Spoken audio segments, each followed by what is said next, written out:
दूसरी एक उपासक के अंदर वृत्ति रहती है कि अगर मैं ये देख लूं, अगर मैं ये भोग लूं, बार बार जो मन कहता है पर उसको समझा देंगे ना कि वो भोगा उसमें सुख नहीं, जैसे शास्त्रों में लिखा है।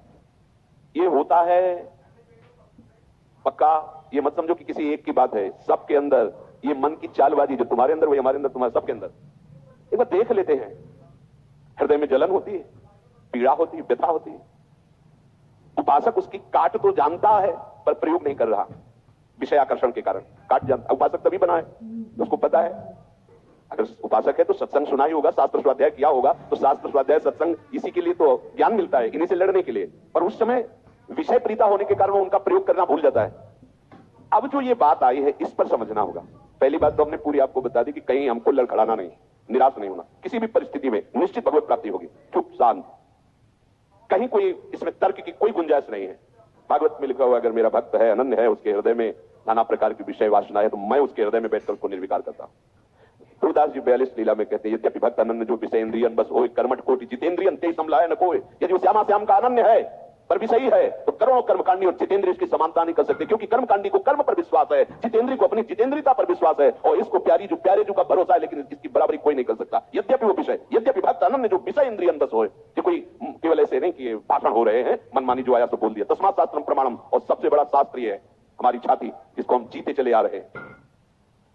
ये मन कभी कभी हमको ऐसा प्रेरित करता है, जहां इसको विषय संयोग होने का अवसर दिखाई दिया, कोई क्रिया, कोई संयोग, कुछ, तहां ये मन बुद्धि को इस तरह से आकर्षित करता है कि सुना है शास्त्र, गुरुजन कहते हैं कि सुख नहीं है, पर अगर हम इसे एक बार भोग लेते तो हमें पता चल जाता है कि सुख नहीं, फिर हम अपने मन को समझा देते। इस बात पर आपको सावधान होना है। ये नहीं कि हमारे हृदय में आती, इनके हृदय में आती, इनके आपके हृदय में नहीं, ये चराचर जगत की बात कह रहा हूं। जो मन को पढ़ा जाता है ना, जैसे संत जन दूसरे की बात, एक मिनट, ये सिद्धि की बात नहीं होती, वो अपने मन को पढ़ते हैं और वही बात कहते, तो वही सबके मन में लगा, हाँ अरे यार ये तो हमारे मन की बात बोल दिया, ऐसे ही चल रहा था। ऐसा वो नहीं है कि तुम्हारे मन की बात कह रहे, नहीं, उन्होंने अपने मन को पढ़ा है, अपने मन को देखा है। आप बहिर्मुख इसलिए समझ नहीं पा रहे, वो उसी को पढ़ते रहते, एक एक हरकत उसकी देखिए। तो जब वो बात कह रहे हो, जब आपको मन में वही चल रहा है, तो आपको लगता है तो हमारे मन की आज जो सत्संग हुआ केवल मेरे लिए हुआ, ऐसा उनका मन, उन्होंने अपने मन को देखा है। तो ये मन ऐसी प्रेरणा करता है। जब हमारा मन किसी भी भोग के लिए ऐसी प्रेरणा करे कि यदि हमें ये भोग मिल जाता तो हम अनुभव कर लेते और मन शांत कर लेंगे। ऐसा होता कि बहुत दिन से यार लगा है मन में कि समोसा चटनी लाओ यार एक बार खा के देखते हैं, ये चीज देख लेते, चलाओ टीवी चलाओ, मोबाइल में सर्च करो, ये छू लेते हैं, ये भोग लेते हैं। यही हमारे फंसाने की चाल है। अच्छे से देखना, हम गिरते कहां हैं? जहां हम मन को सपोर्ट करते हैं।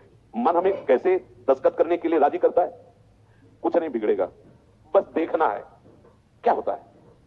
सूंघने से, खाने से, देखने से, छूने से, सब स्पर्श रूप रस गंध, इन 5 भोगों को ही भोगने के लिए हमें विवश करता है। मन ऐसा प्रेरित करता है, ऐसा है। बोले अब शांत हो गया, भजन करते। कई मिनट माला चलेगा, लेकिन अगला प्रोग्राम तय कर चुका है। सामने आपके जहां पेश किया, कांप जाओगे आप, ये क्या हो रहा है? हमने तो सोचा था केवल एक बार देख लेंगे, अब क्या हो रहा है? वो ऐसे दलदल में फंसा देता है कि अगर हरि का आश्रय नहीं है तो कभी नहीं निकल सकता, कभी नहीं निकल सकता। न जातु कामः कामना मुपभोगेन शाम्यति, हविषा कृष्ण वर्तमे वो भूय एवाभिवर्धते। ये विषयों की लालसा भोगने से कभी भी शांत नहीं होती। ब्रह्म ऋषि महापुरुष, इनके अनुभव की बात है। न जातु कामः कामना मुपभोगेन शाम्यति।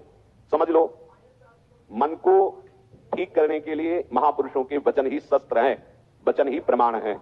जब हमारा मन ये लालसा पैदा करता है तभी हम उसमें तदात्म हो जाते हैं, क्योंकि हम सुख के लोभी हैं।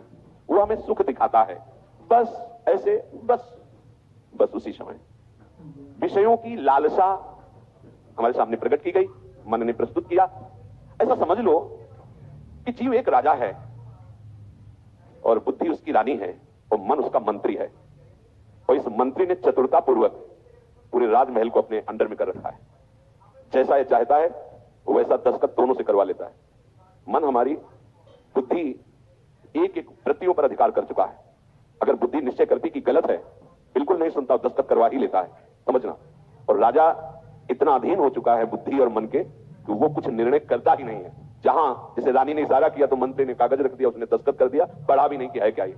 अगर वो पढ़ ले और वो रानी और मंत्री की अधीनता को समझ जाए कि मैं इनके अधीन हो रहा हूं, तो आप समझो 1 सेकंड में पूरा सिस्टम ठीक हो जाएगा, क्योंकि वो सर्व सामर्थ्यशाली है। बस चूक यही हो रही, आज तक कभी उसने पढ़ाई नहीं की, क्या पेश कर रहा है, बस दस्तखत कर दिया। उस राजा की क्या दुर्दशा होगी जिसकी रानी और मंत्री भी उसके खिलाफ ही खड़े हुए हैं और उसको लग रहा है सब अनुकूल है। उस राजा की क्या दुर्दशा होगी? क्या है वो राजा, किस बात का राजा है? वही दशा इसकी है। ईश्वरांश जीव विनाशी, चैतन्यमल आनंद सुख राशि, वो जीवात्मा बुद्धि की प्रियता में, मन की सलाह में फंसकर निकृष्ट भोगों में, कहां आनंद राशि, कहां चिदानंद घन स्वरूप और कहां मलिन प्राकृतिक भोग, हर में दस्तखत। सोच ही नहीं पा रहा है, ये लो मांस लो, मदिरा लो, व्यभिचार लो, ये सब में दस्तखत। यही दुर्दशा हो रही। बिना दस्तखत के तुम्हारे ये मन रूपी मंत्री और बुद्धि रूपी रानी कुछ नहीं कर सकती। ध्यान रखना, तुम्हारा सपोर्ट आवश्यक है उसको, और वो तुम्हें 1 सेकंड के कम हिस्से में अपने में कर लेता है, क्योंकि आप इतने आसक्त हो चुके हैं बुद्धि में और मन में कि वो निर्णय मन और बुद्धि का न मानकर सीधा अपना मानते। मुझे ये चाहिए, मैंने ये भोगा, मैं ये भोगूंगा, सीधे।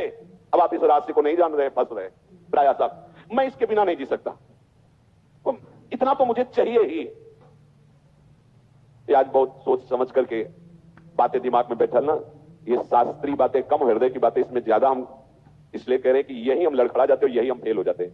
तो यही लगता है अब क्या है यार, किसी तरह जी लो बस। नहीं, संतों से शास्त्र इसलिए श्रवण किए जाते कि शास्त्र में जो लिखा है उसको तुम्हारे समझने की ज्यादा आंतरिक पहुंच नहीं है। संतों ने उसको जिया है और उस शब्द को उन्होंने स्वाद लिया है, फिर उसे जब बोलते अपने अनुभव के साथ में एकदम दिमाग में आके बैठ जाता है। एक बार भी जिस इस देश में उतर गया भोगने के लिए, सिर्फ एकमात्र हरि के चरणारविंद है कि वापस ला सकते, दूसरे की सामर्थ्य नहीं। ये ऐसा दलदल है जो धंसता ही चला जाएगा, डूब जाएगा, नहीं निकल सकता, और नहीं निकल पाए आज तक, पूरे अनादि जन्म व्यतीत हो गए। आज हरि कृपा से, गुरु कृपा से साधु संग प्राप्त हुआ है, तो हमें ऐसे दलदल से निकाल कर ऐसे स्वच्छ और सुरक्षित स्थान पर उन्होंने खड़ा कर दिया। तो आप सब ध्यान दीजिए, ये मन आपको कैसे फंसाता है, ये आपके सामने आपकी कमजोरी पा गया है। क्या? जीव सुख समुद्र का अंश है, वो केवल सुख चाहता है, ये कमी पा चुका है, इसको सुख चाहिए। और सलाह और दिशा दोनों गलत हो गई। सलाहकार मन प्रकृति से मिला हुआ है और दिशा विषय भोगों की तरफ चली गई। अब ये जिस विषय को कह देता है ये स्वीकार कर लेता है। अब इस बात को आपको काटना होगा। वो आपके सामने लालसा पेश करेगा सुख भोग की। अज्ञानी कभी इससे नहीं निकल सकता, ध्यान रखना। और भक्त कभी अज्ञानी नहीं होता। बड़े बड़े भक्तों को देख लीजिए, भक्तराज श्री हनुमान जी महाराज, ज्ञानी नाम अग्रगण्यम बुद्धिमताम वरिष्ठम। भक्तराज गरुड़ जी, जिन पर भगवान स्वयं आसन लगाते बैठते हैं, गरुड़ महाज्ञानी गुण राशि। अब भक्त को कोई कहे कि ये तो अज्ञानी, भक्त परम ज्ञानी होता है। दोनों पक्षों का ज्ञान होता है, प्रेम का भी और आत्मस्वरूप के बोध का भी। यानी एक पक्ष केवल आत्मस्वरूप का बोध और मुक्त हो गया, और भक्त मुक्त होते हुए भी मुक्ति को न स्वीकार करके आगे बढ़कर भगवत प्रेम राज्य में प्रवेश पाता है।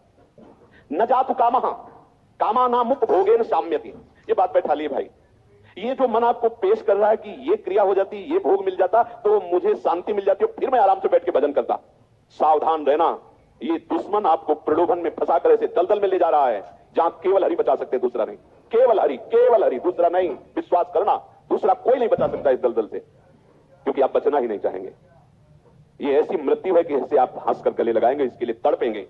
ये न भयावह नजर आएगी और न एक कटु नजर आएगी, पर ये जहर से भी ज्यादा कटु है और मृत्यु से भी ज्यादा भयावह है। ये भगवती माया का जो आकर्षण है, उस समय अगर कोई बचा सकता है तो केवल हरि, दूसरा नहीं। हविषा कृष्ण व्रत में वो भूय एवाभिवर्धते। जैसे अग्नि में घी डालते जाओ तो अग्नि प्रज्वलित ही होगी, बुझेगी नहीं। ऐसे ही तुम्हारे सामने मन की जो जो भेजी हुई भोग लालसाएं हैं, अगर उनको तुम स्वीकृत करते गए तो तुम्हारी कामना तुम्हारा नाश कर देगी, तुम्हारा पतन कर देगी, दुर्गति प्राप्त हो जाएगी। न चेन्द्रियाणाम भोगाभ्यासेन वै तृष्णम